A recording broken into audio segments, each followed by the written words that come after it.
Hi, welcome to the last video of this section, launching asynchronous tasks with Celery. Previously we saw about registering customer orders. In this video we'll first install Celery, install RabbitMQ, and add Celery to our project. We'll then add asynchronous tasks to our application monitoring Celery. Let's launch asynchronous tasks with Celery. Everything you execute in a view will affect response time. In many situations, you might want to return a response to the user as quickly as possible and let the server execute some process asynchronously. This is especially relevant for time-consuming processes or processes subject to failure, which might need a retry policy. For example, a video sharing platform allows users to upload videos but requires a long time to transcode uploaded videos. The site might return a response to the user telling him the transcoding will start soon and start transcoding the video asynchronously. Another example is sending emails to users. If your site sends email notifications from a view, the SMTP connection might fail or slow down the response. Launching asynchronous tasks is essential to avoid blocking execution.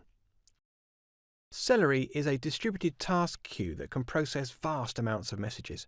It does real-time processing but also supports task scheduling. Using Celery, not only can you create asynchronous tasks easily and let them be executed by workers as soon as possible, but you can also schedule them to run at a specific time. You can find the Celery documentation at celery.readthedocs.org.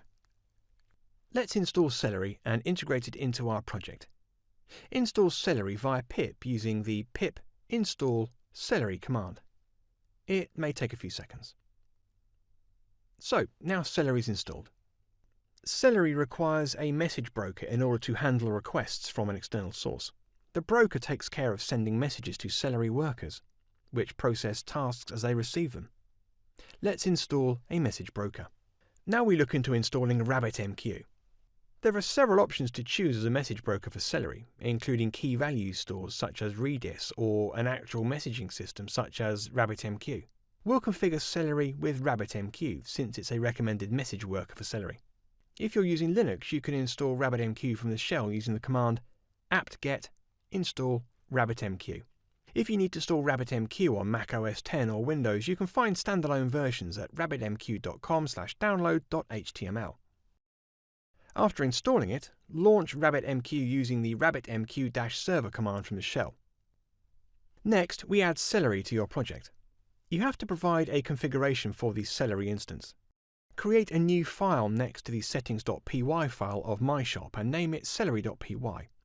This file will contain the Celery configuration for your project. Add these lines of code to it and save.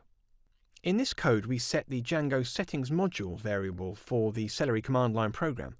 We then create an instance of our application with the app equals Celery myshop. We load any custom configuration from our project settings using the config from object method. Finally, we tell Celery to auto-discover asynchronous tasks for the applications listed in the installed apps setting. Celery will look for a tasks.py file in each application directory to load asynchronous tasks defined in it. You need to import the Celery module in the init_py file for your project and make sure it's loaded when Django starts. Edit the init_py file of myshop and add #import Celery from .celery import app as Celery_app.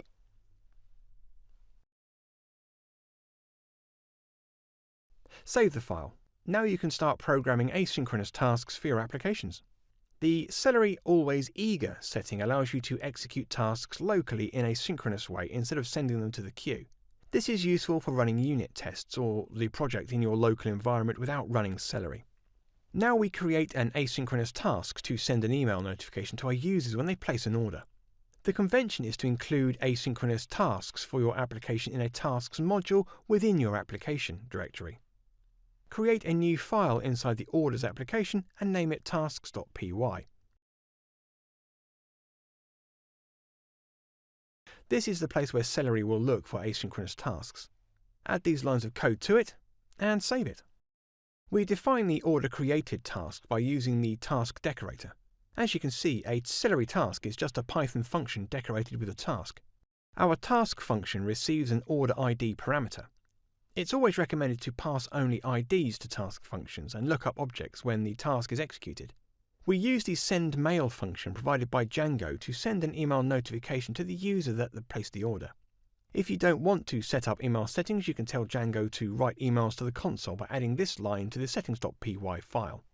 Use asynchronous tasks not only for time-consuming processes, but also for other processes that are subject to failure, which do not take so much time to be executed, but which are subject to connection failures or require a retry policy. Now we have to add the task to our order create view. Open the views.py file of the orders application and import the task by inserting the import line for order created. We also launch the asynchronous task by calling the delay method. So call the order created asynchronous task after clearing the cart as we do here. We call the delay method of the task to execute it asynchronously. The task will be added to the queue and will be executed by a worker as soon as possible. Open another shell and start the Celery worker using the command Celery -A myshop worker -L info. The Celery worker is now running and ready to process tasks. Make sure the Django development server is also running. Now, open the URL 127.0.0.1:8000 in your browser. Add some products to your shopping cart and complete an order. So, we insert some random values here for name, email and address. And click on Place Order. In the shell where you started the Celery worker, you can see this output.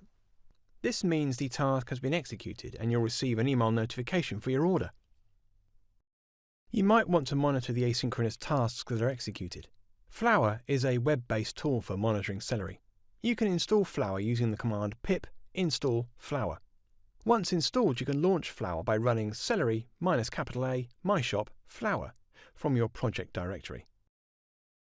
Now open your browser and type in the URL localhost:5555/dashboard. You can now see the active Celery workers and asynchronous tasks statistics. You can find documentation for Flower at flower.readthedocs.org. Amazing! In this section we've created a basic shop application. We created a project catalog and built a shopping cart using sessions. We also implemented a custom context processor to make the cart available to your templates and created a form for placing orders. Finally, we learned how to launch asynchronous tasks with Celery. In the next section, you'll learn how to integrate a payment gateway into your shop, add custom actions to the administration site, export data as CSV, and generate PDF files dynamically.